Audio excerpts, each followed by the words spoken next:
My name is John, a 40-year-old office worker. At the prime of my working years, I am extremely busy every day, but I quite like my job. I was thrilled to join a company I strongly desire to work for, and I hold a respectable position there. Currently, I am a manager, and although it's hectic, I find great joy in developing our team. Managing can be quite a challenge, but I believe it contributes to the company, so I dedicate myself to my duties every day.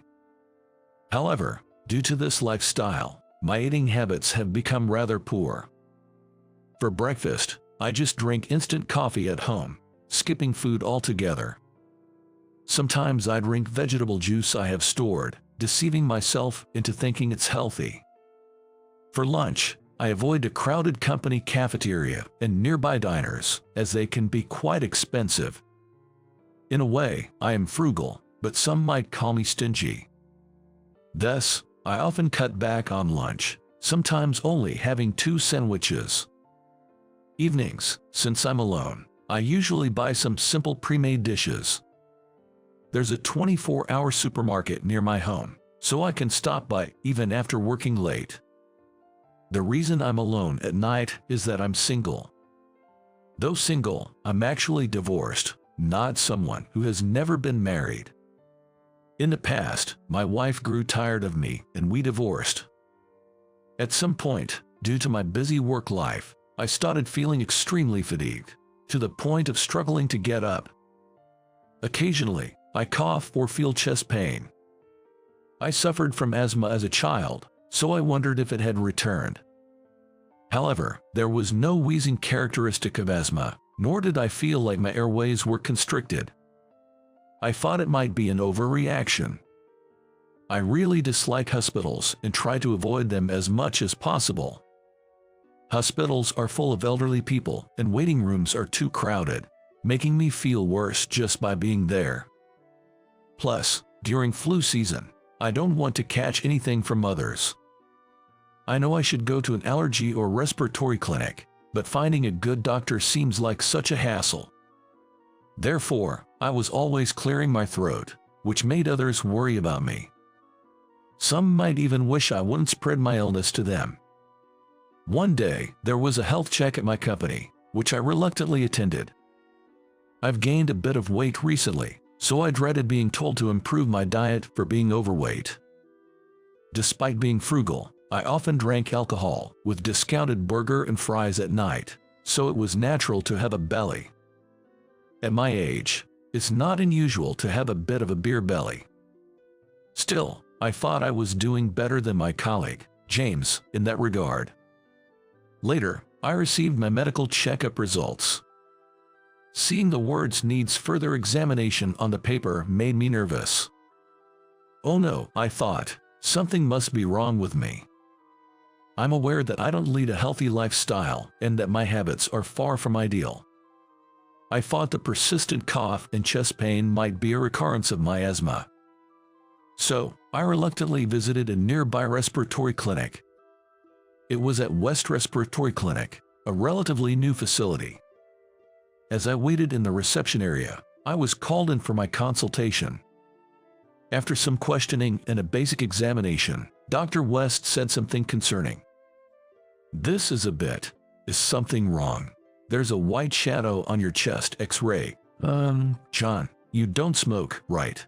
"No, I never thought about smoking since I had asthma when I was young and a weak respiratory system." "I see. Well, it's unlikely to be COPD, and blood tests ruled out an infection, so you should have a more detailed examination." "I see. I'm afraid it might be a serious illness." "What?" "I can't say for sure at this moment, but it's better to suspect cancer just in case." "That's unbelievable," I muttered. Dr. West said this and wrote me a referral to a general hospital. I think Dr. West was almost certain of the diagnosis. And deep down, I had a sneaking suspicion too. But I couldn't understand why I, who never smoked, would get lung cancer. I knew not every lung cancer patient is a smoker, but I never thought I'd get it. Despite my unhealthy lifestyle, I irrationally believed I would always be healthy. I took the referral and went to the general hospital on the scheduled day.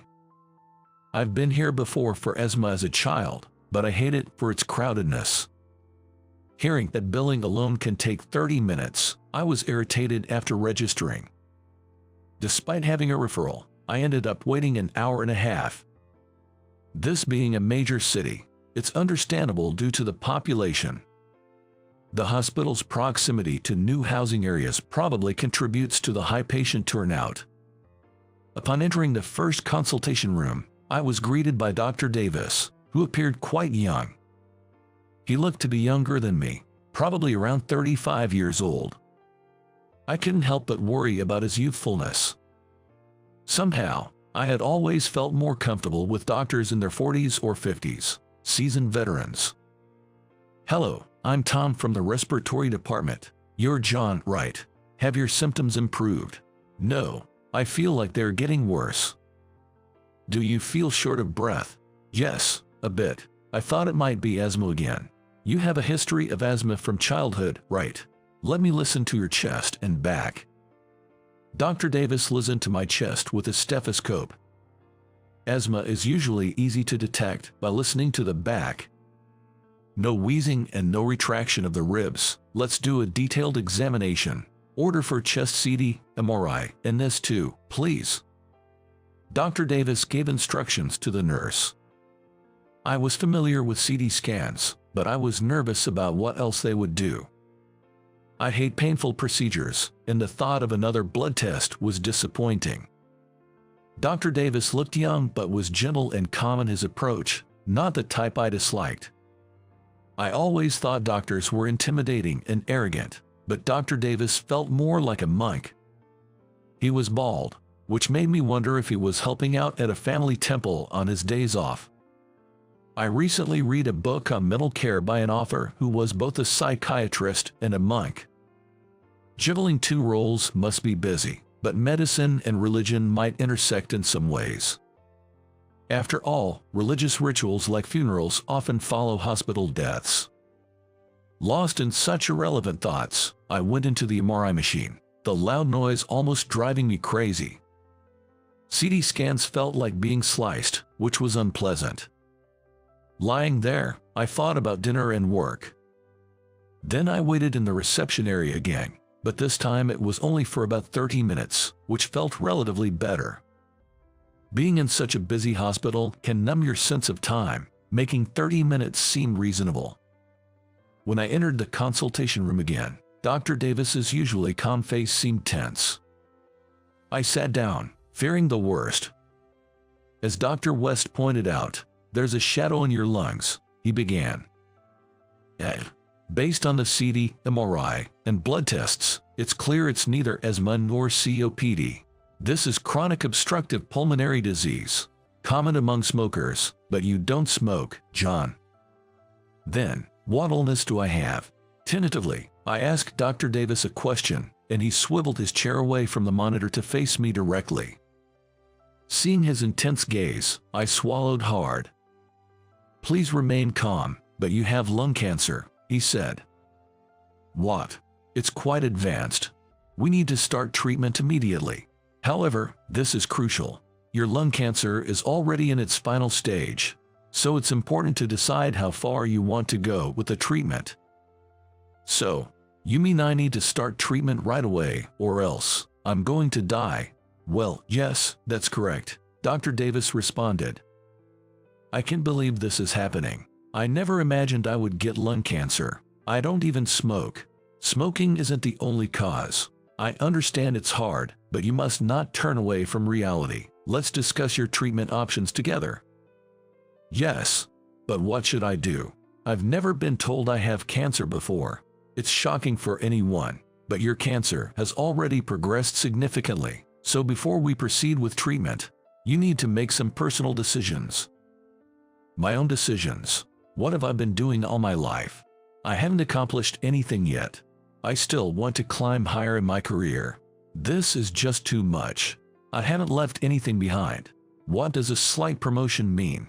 Does it make me anything more than a miserable person? I hate this, all of this." I told Dr. Davis this, raising my voice, probably shouting. I must have been shouting. But Dr. Davis, in a composed manner, said to me, "That's not the case. You surely have things left to accomplish. We, as doctors, will commit fully to your treatment. So, let's tackle this together." Yes, even with treatment, you might have only 6 months left, but it's still better than doing nothing. I'm sorry to be so blunt, but this is the reality. Just 6 months. I was given my prognosis. Am I going to heaven? Or perhaps to hell? I don't know, but it seems there's no hope for survival. By the way, how about your family? You're still young. It must be a shock to them. My parents are no longer with us. They died in a bus accident when I graduated from college. The bus accident. Do you know of it? Yes, I'm aware of it. My parents were on that bus. They were coming to visit me when I moved here for a job, and then the bus overturned. There were many casualties, and my parents never returned. I'm so sorry to hear that. I shouldn't have asked. My apologies. No, it's okay. I brought it up. Then, do you have any siblings or a spouse to rely on? I'm an only child, cherished and raised by my parents, and I'm divorced, with no wife or children, truly alone. I told Dr. Davis, who looked very sad. He probably felt pity for me, facing the afterlife alone. I thought doctors, having witnessed many people's end, would be used to it. But Dr. Davis genuinely worried about me, suggesting treatments and hospice care. During all this, I felt dazed. Despite Dr. Davis's earnest explanation, nothing registered in my mind.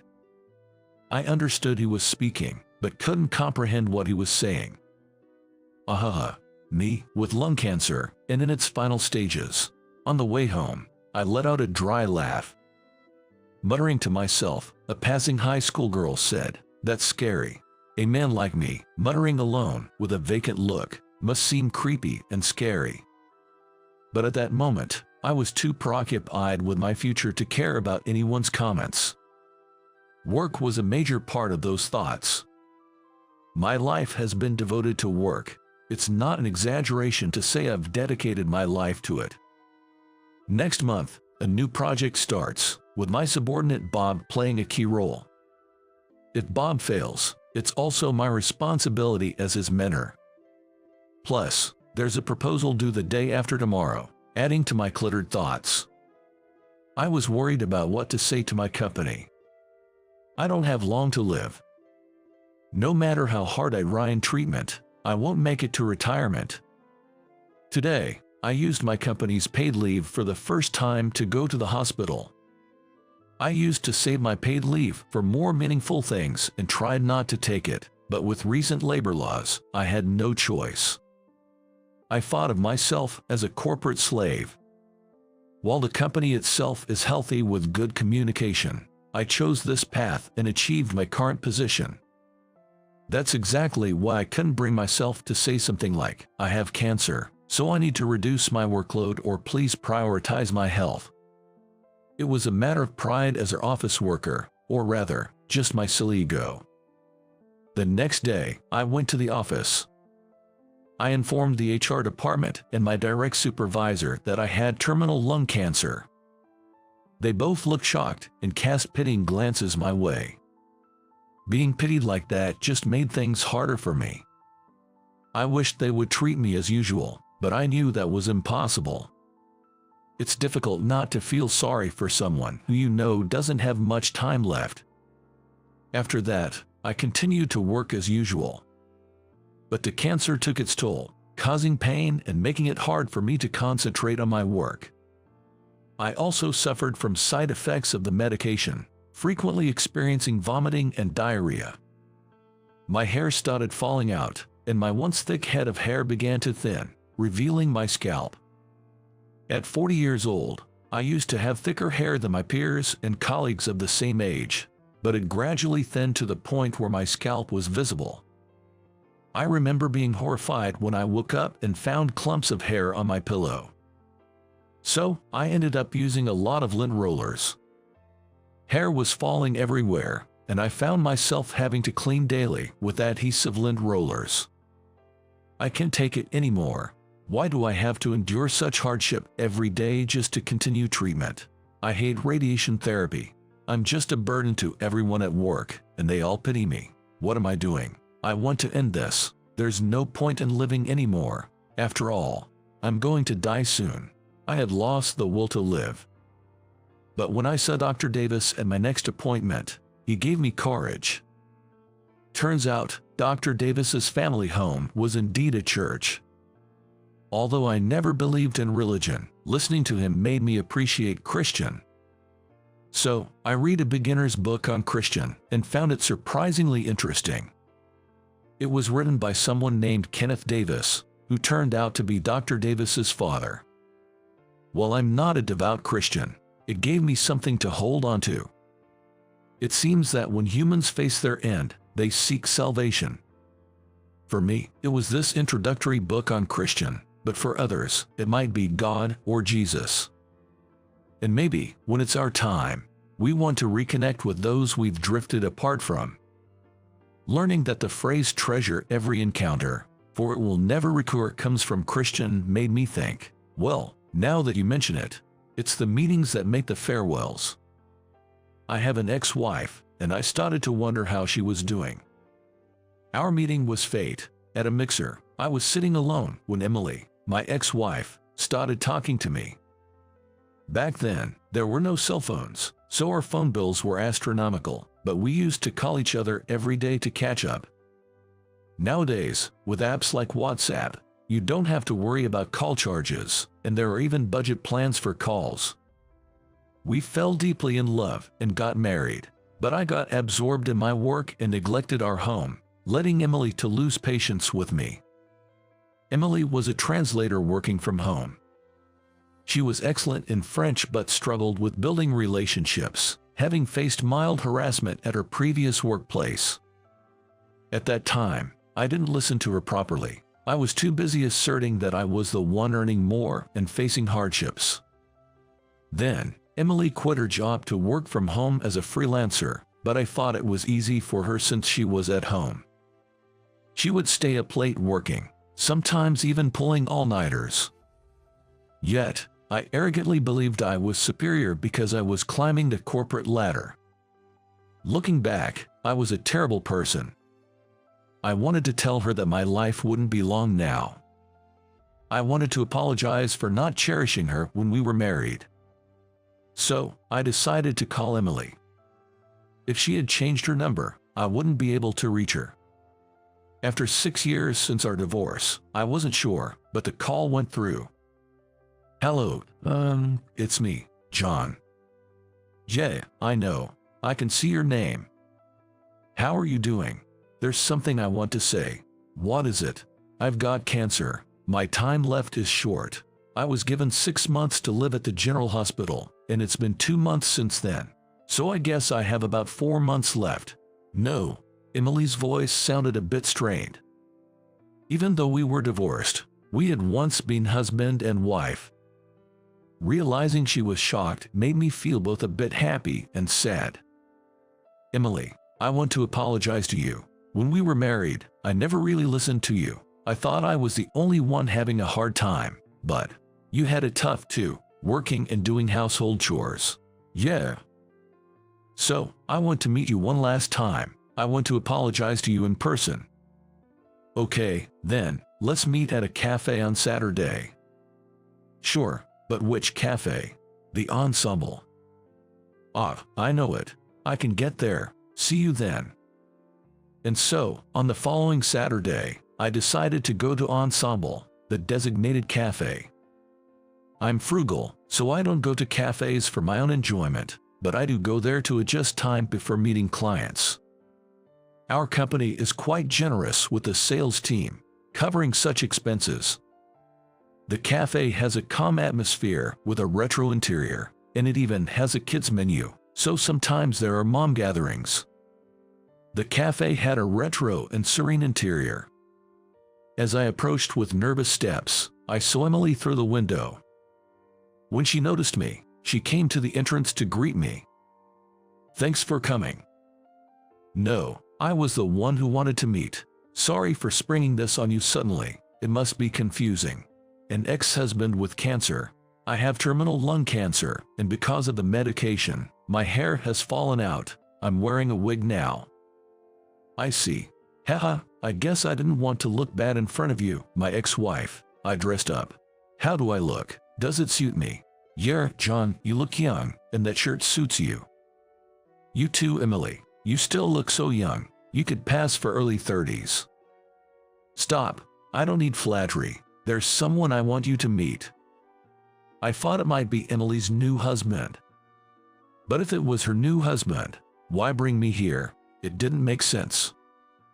And there was no man in the cafe who looked like he could be her new husband. Here she comes. Look, over there. Emily pointed, and I saw her mother and a little girl. Emily's mother, my former mother-in-law, seemed a bit smaller than before. But who was this girl? I thought she might be a relative's child, but then Emily said something unbelievable. I'm sorry I kept it a secret from you, but that girl is ours. Wait, when we split up, I was in the early stages of pregnancy and didn't even show yet. After the divorce, I felt unwell, went to the hospital, and they told me I was pregnant. So, I've been living all this time not knowing I had a daughter, not paying child support, just living carefree. John, I don't want you to feel guilty. I never liked kids and didn't want to have any, but after she was born, I realized how precious she is. I'm sorry, you always wanted kids and I wasn't ready, but now, she's my precious daughter. I never intended to ask you for child support. Emily indeed never liked small children. She had even said she wanted to live as a childless, working couple. I'm an only child, and my parents passed away after I graduated, so I always longed for a warm family.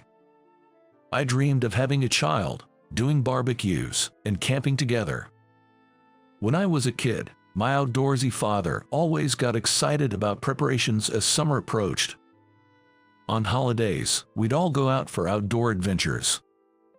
Influenced by my father, I wanted to enjoy the outdoors with my child. But Emily was adamant about not wanting kids and refused to try for a baby. We weren't completely abstinent as a couple, so I guess that's when it happened. Emily knew she disliked children and doubted her ability to raise one, so she deliberately didn't ask for child support. She probably thought I would accuse her of being after money despite her dislike of children. Her name is Linda. She was just at a friend's house until now. My mother brought her here. I see, Linda. That's a nice name. She seems to be popular and cheerful at kindergarten. Of course, Linda doesn't know she has a father. I told her he's in heaven. I'm sorry for lying. No, it's okay. I haven't done anything for Linda until now, anyway. My daughter, Linda, is a girl with a bright smile.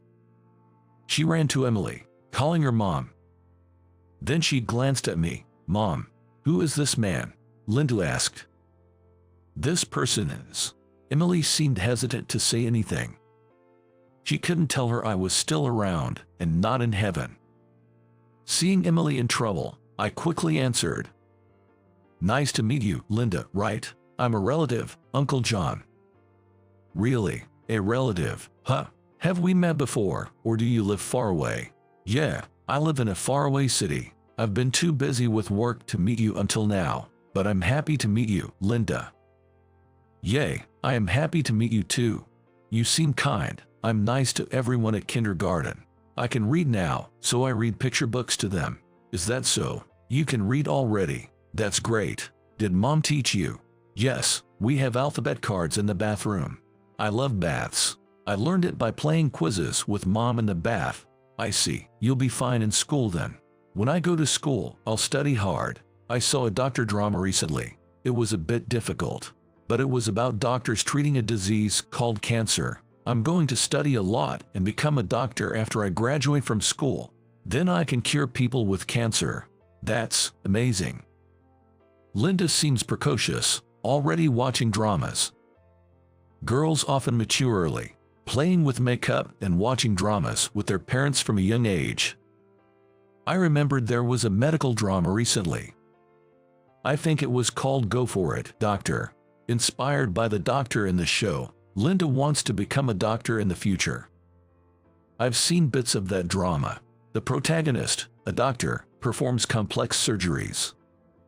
That's probably why Linda aspires to be like her. Having lung cancer myself, I was startled when Linda talked about it. I thought she might know about my cancer and was saying this because of it, but Linda isn't supposed to know, so that's unlikely. If Emily had told her, it's passable, but I don't think Emily would do that. She was just innocently sharing her dream. When's your birthday, John? I'm good at drawing, so I'll draw a portrait for you. Come on. I won't be here for my next birthday. I probably won't be in this world by then. I forgot when my birthday is. That's weird. How can you forget your own birthday? Well, I'm old now, so. Mom, you remember your birthday, right? Yes, I do. My birthday is soon. It's June 20th. Is that so? That's practically next week, I thought. I hadn't prepared a gift for my daughter Linda. After all, I didn't even know I had a daughter. Then, maybe I should prepare something for Linda. What would you like, Linda? I want a daddy. My daddy went to heaven, Mom said. She said he's in the sky and we can't see him anymore, right, Mom? Yes, that's right. But, you know, I still want a daddy. All my friends have dads who play with them. I don't have one, so no one can give me piggyback rides. I see, but you can't really buy dads at a store, can you? Dads for sale at a store. That would be weird, John. I think my smile was a bit strained. My heart felt unbearably heavy. I can't blame my ex-wife Emily for lying. After all, I was the one who neglected our family and didn't listen to Emily, leading to our divorce. And now, I can't just arrogantly say, then, I'll be your dad, or I am your dad. It felt like my heart was about to burst, so I brushed it off lightly. Then, Linda laughed heartily. Her smile was somehow bittersweet, increasing the ache in my chest. This pain wasn't from my illness. While my lung cancer does cause chest pain, it was Linda's words that made my heart feel crushed with sorrow. Then, I can't be a dad, but if you're okay with me, let's go play now. Really? Is Mom coming too? Yes, I'll come along, Emily said. Yay, let's go to the park. First, let's eat something. You haven't eaten yet, right? I'm hungry. I'll pay, so you can have a kid's meal. Really? Yay, yay. I want the one with the flag. You can have a juice too. Linda then enjoyed a kid's meal at the cafe. Emily's mother, my former mother-in-law, left soon after, probably knowing about my limited time left. She looked at me with warm eyes. Despite having ruined her daughter, she showed me compassion. I felt sorry for not being a better person when I had the chance. Then, we all went to the park. Watching Emily and Linda play on the slide, my heart warmed. Maybe, just maybe, I could have a family again. And it might be selfish, but it could be a chance to feel like a father once more. But that's just my self-indulgent fantasy. I wanted to reveal that I was her father, but I restrained myself. On Linda's birthday, I met her again and gave her a drawing set. She was really happy about it. Since she wants to be a doctor in the future, I also gave her a children's book titled The Wonders of the Human Body.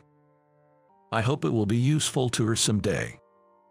John, this is for you. What's this? A letter for you to read at home.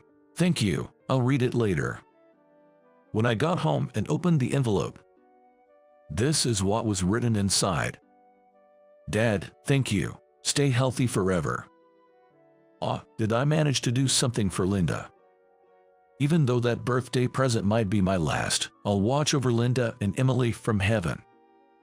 Although I might end up in hell for being who I am, I still wish I could gently watch over them from the sky if possible. My husband is getting promoted to department head. quite different from a high school grad like you, huh? She taunts me with those words, and inside, I can't help but feel disappointed. It seems she hasn't changed at all.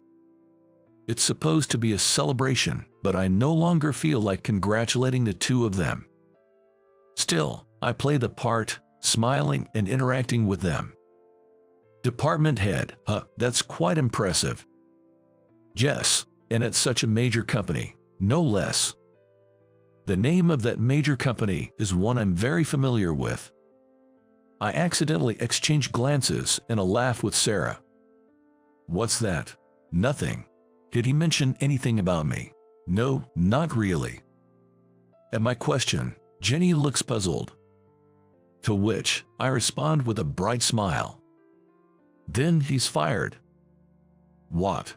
Hey, shall we head home? Sarah intertwines her arm with mine. She's smiling too, but I can tell she's somewhat upset. I don't want to stay here any longer either. So, Sarah and I decide to leave. Upon arriving home, we almost immediately receive a message. Please come back right away. I'm Mike Rice. A 32-year-old high school graduate. I had to work energetically every day. My parents divorced when I was young due to my father's infidelity. After that, my mother worked tirelessly from morning till night every day to raise me. Seeing her struggle is why I chose to start working right after high school.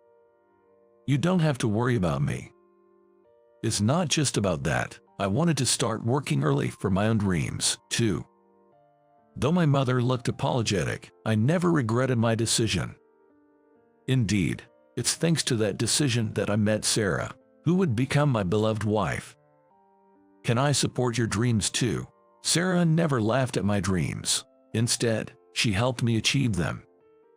She's a year younger than me, but she always leads me confidently, without hesitation. Thanks to her, I've been able to walk a straight path. However, just as my dream was within reach, my mother got sick and passed away suddenly. I'll become your family now and make you happy, so it's going to be all right. Sarah, comforting me after losing my only family, proposed to me. Soon after, we get married, and a few years later, we had a lovely daughter. Thank you always, Sarah. Why so sudden? I should be thanking you, Mike. You've made me happy, so thank you. Thanks to Sarah and our family, I now live a happy life. Grateful for this every day, I continue to work hard. Mike, there's a letter for you. Oh, thanks. One day, I received an invitation to a wedding. Checking the name, it turns out to be from a high school classmate. Jenny, huh? The name brings back bitter memories I'd rather forget. Mike, do you actually enjoy working part-time jobs every day? Back in high school, she used to pick on me quite a bit. I grew up in what you might call a small town, where many of my classmates had known each other since elementary school. Despite knowing my circumstances, Jenny often ridiculed me for my days filled with part-time jobs. Jenny was quite a beauty in our hometown, famous enough in her own right. Her entourage followed her lead, often bothering me as well. Your family is so poor that you have to work part-time jobs even at the expense of your free time, huh? Must be tough in a single-parent family. I didn't really want to get angry, and ignoring them usually made them lose interest eventually. Still, I honestly wished they'd just leave me alone. Hey, how dare you ignore me, Mike? That's pretty cheeky. Sorry, but I'm busy. But contrary to my wishes, Jenny kept pestering me, and I constantly faced bullying from her. Especially after people found out I was only a high school graduate. That's kinda pathetic. Hearing that from Jenny, my classmates laughed loudly at me. Is something wrong? Holding the invitation and giving a wry smile, I'm approached by Sarah, holding our daughter. I had already told Sarah about the bullying I faced in the past. Just remembered something unpleasant. Oh, this name. When I show her the invitation, she seems to recognize both the bride and groom's names. Her reaction prompts me to check the groom's name, and it turns out he's an employee at my company. Guess I have to attend. Despite that, I'm still hesitant about going. Mike, is that you? Was that Jenny by any chance? One day, while at work as usual, someone calls out to me. It's Jenny, the very person causing me so much worry. Why are you here? I came here for work. Plus, my fiancé works here, so I thought I'd see him. But why are you here? I work here too. My response seems to surprise her a bit. However, her expression quickly changes to one of disdain. Still looking as poor as ever. What are you doing here? Menial tasks. You're just a high school grad after all. Is that so? Even high school grads can work normally, you know. You still don't get angry even when I say rude things, huh? Jenny mutters something, but I can't quite catch it and just tilt my head. Suddenly, her gaze shifts to the ring finger on my left hand. There, the wedding ring that Sarah and I had chosen together is adorned, and noticing it, Jenny's face contorts in displeasure. So even someone like you can get married, huh? Yeah, well, you're getting married too, right? I'll attend since it's a special occasion. Oh, is that so? Don't worry about the wedding gift. I'm not like you. I don't struggle with money. With that, Jenny walks away. Not that I'm struggling with money now, either. Thinking this, I return to my work. Later, I tell Sarah about my encounter with Jenny. So that happened. Kind of surprising, actually. Surprising? About what? Listening to my story, Sarah tilts her head, puzzled. After hearing more, it turns out she's actually in charge of Jenny's transactions. From her observations, Jenny is very diligent in her work, earning high praise from Sarah. She never mixes personal matters with work, and I even saw her speaking kindly to the maintenance staff, Sarah remarks. Really? Jer, but more importantly, the conversation that follows genuinely surprises me. And to see it for myself, I decide to attend the wedding. Eventually, the big day arrives. Sarah, leaving our daughter with her parents, agrees to accompany me. Dressed in a beautiful gown and with makeup different from her usual style, Sarah looks stunning, so adorable. Hey, the star of today is Jenny, you know. Sorry. It's just that you look so beautiful. The wedding ceremony goes smoothly, and we move to the reception hall. There, some former classmates take an intense interest in Sarah. How did a guy like you manage to land such a beauty? Hey, introduce me to your wife, will you? Feeling annoyed by their interference, Sarah and I decide to leave early. What are they even thinking? Asking to be introduced to my wife. Mike, you mean, the high school graduate. Just then, we bump into the bride and groom, who had stepped out for a moment. High school graduate, though David not recognize me. Congratulations on your wedding. Yeah, thanks, but I heard from Jenny. Are you really just a high school graduate? It's kind of rare these days, isn't it? David laughs heartily at his own comment. His behavior almost makes me want to shake my head in disbelief. Hey, David, come over here. Just when I consider addressing his attitude, David gets called away by some of his male friends.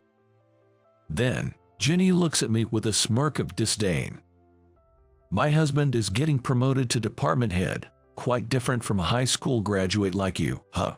She mocks me with those words, and I can't help but feel disappointed inside. It seems she hasn't changed at all. It's supposed to be a celebration, but I no longer feel like congratulating the two of them. Still, I play the part, smiling and interacting with them. Department head, that's quite impressive. Yes, and at such a major company, no less. The name of that major company is one I'm very familiar with. I accidentally exchange glances and a laugh with Sarah. What's that? Nothing. Did he mention anything about me? No, not really. At my question, Jenny looks puzzled. To which I respond with a bright smile. Then he's fired. What? Hey, shall we head home? Sarah intertwines her arm with mine. She's smiling too, but I can tell she's somewhat upset. I don't want to stay here any longer either. So, Sarah and I decide to leave. I'm sorry for making you go through that. It's okay, let's go home and relax, just the two of us. Sarah says with a smile, and I realize how truly fortunate I am to have her by my side. Upon arriving home, we almost immediately receive a message. Please come back right away. Hearing those words, I can't help but feel incredulous that they're only realizing it now. Guessing what's on my mind from my expression, Sarah comes closer, and I switch the phone to speaker mode. You're the president. I had no idea. Please come back. That's right. I am the president of the very company David works at. My dream was to start my own business. So, I worked right out of high school, gathering funds while learning about the business world. Mike, you have something special. In my relentless efforts, I was favored by my father-in-law, the president of the company I joined, and it was through this connection that I met Sarah. Around the time Sarah graduated from college, I had gathered enough funds, and with my mother's inheritance, I successfully started my own company. I want to work at Mike's company. It's just starting, so it might be tough. Are you sure you want to follow me into this? Of course, I've fallen for you, Mike. I'll follow you wherever, and if needed, I'll lead the way. With those words, Sarah joined my company. Not just her, but some of my father-in-law's employees also expressed their desire to join me. Take them with you. My father-in-law said, easily agreeing and immediately securing a large contract for us. He also introduced my company around, which led to our rapid growth into a large corporation. By the way, Sarah's brother, my brother-in-law, is set to take over my father-in-law's company. Now, David, only just realizing who I am, borrowed a senior employee's phone to make this call. Please, since I chased away President Trice, the other executives are glaring at me. As he begs, I wonder what to do. Then, my phone disappears from my hand.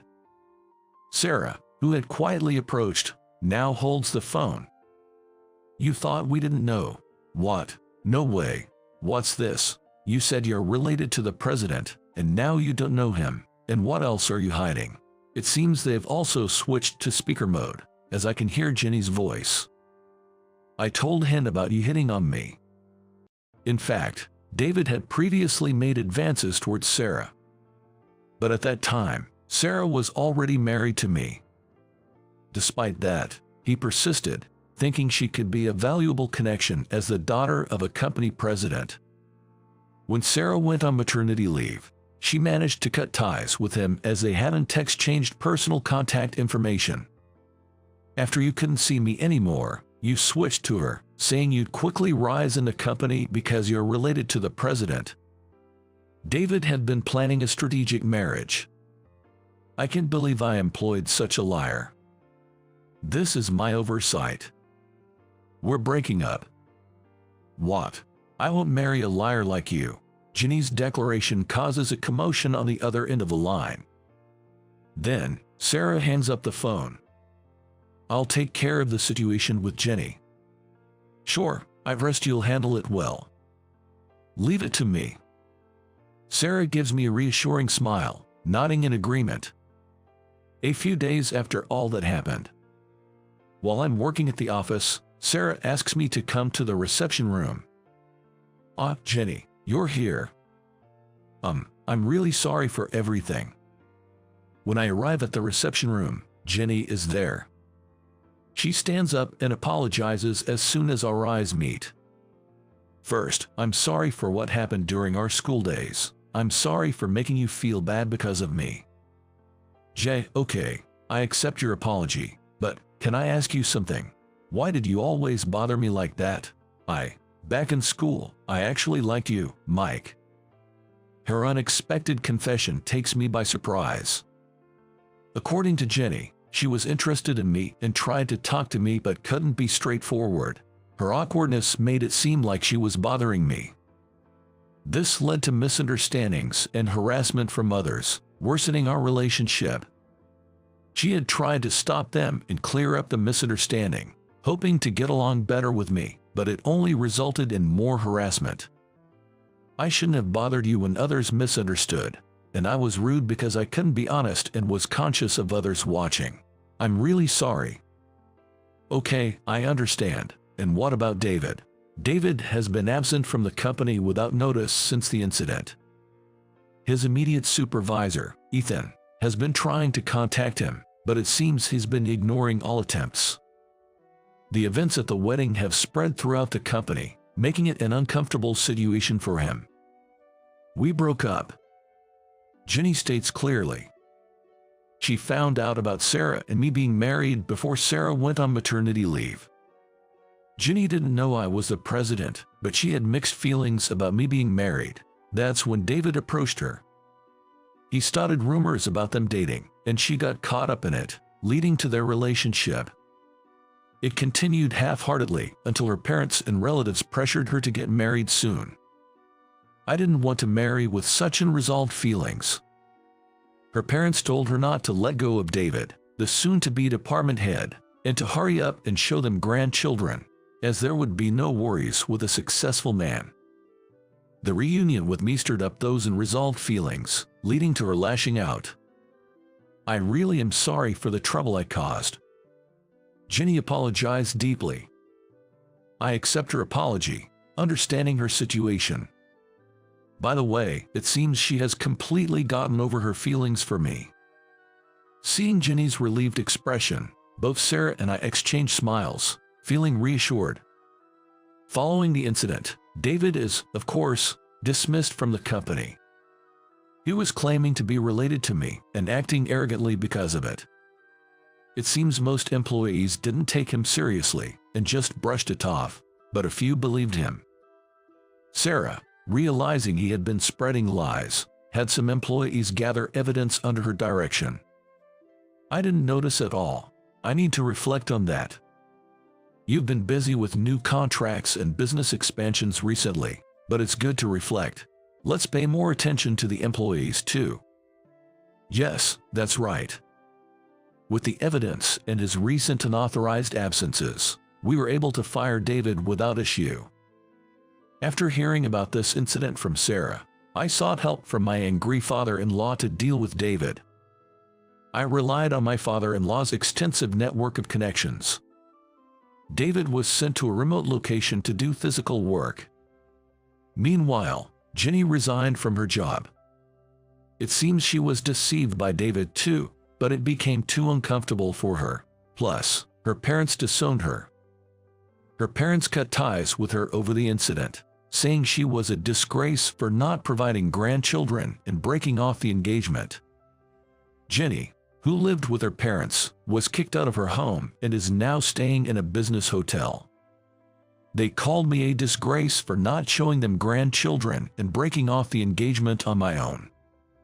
Apparently, her parents had always been overly interfering, berating her for even the slightest displeasure. To outsiders, they appeared kind, leading to Jenny's awkward personality. Now that she's distanced herself from her parents, this might be a good opportunity. Jenny, if you're okay with it, how about working with us? That sounds great.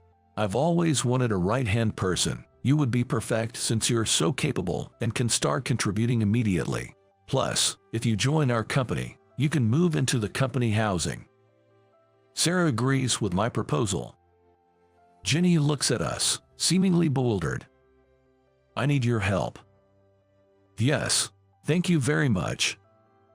Jenny nods, her eyes brimming with tears, accepting my offer.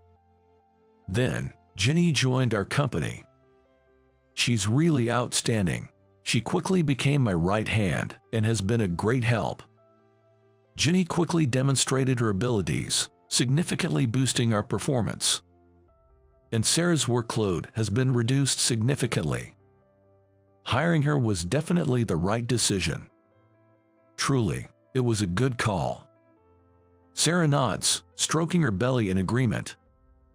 To celebrate our improved performance, we decided to have a meal with my in-laws. We invited Jenny to the dinner as a key contributor. Is this your daughter? She's adorable. We brought along with our daughter. Jenny is doting on her, repeatedly saying so cute with a beaming smile. My brother-in-law was watching her. It looks like my brother has fallen for Jenny at first sight, Sarah whispered to me. Indeed, after the meal, my brother-in-law approached Jenny. Jenny didn't hide anything about her past from him. But after hearing everything from Dad, he accepted Jenny. Sarah informed me. And so, they started dating. Unlike with David, her relationship with my in-laws is more understanding, allowing her to prioritize her feelings. Since there's no need to rush or face blame, Jenny seems to be comfortably dating, feeling secure in her new relationship. I never thought my brother would get married. It's great that someone wonderful like Jenny came along, Sarah said with a laugh, and I joined in. Our daughter was also smiling, watching us. Together, we stroked Sarah's belly. We had announced at the meal that Sarah was expecting our second child. Our family's happiness contrasts sharply with David's situation. He's struggling in a remote area, working hard without any support, both physically and mentally worn out. Trying to win people over like before doesn't work anymore. Everyone knows his true nature now, and no one's willing to help him. Moreover, after cutting ties with Jenny, her parents tried to reconnect upon learning she had secured a position in a large company and was dating the son of another prominent company. My brother-in-law drove them away, bringing him and Jenny even closer. Their marriage seems imminent. We received a photo of the two smiling happily, which made us smile as well. The following year, we were invited to Jenny's wedding. It was a beautiful ceremony, blessed by everyone. This is truly a wonderful wedding, unlike before. Yes, it is. This time, there was no one causing trouble for us. Jenny and her now husband kindly invited our daughter and our son, born a few months earlier, to join. The venue was baby-friendly, so we attended without worry. I want to be a beautiful bride like her one day. Our daughter murmurs this as she gazes at Jenny. Sensing my mixed feelings, Sarah laughed. I vow in my heart to always protect a home filled with smiles like this. Together, we celebrate the couple's happiness.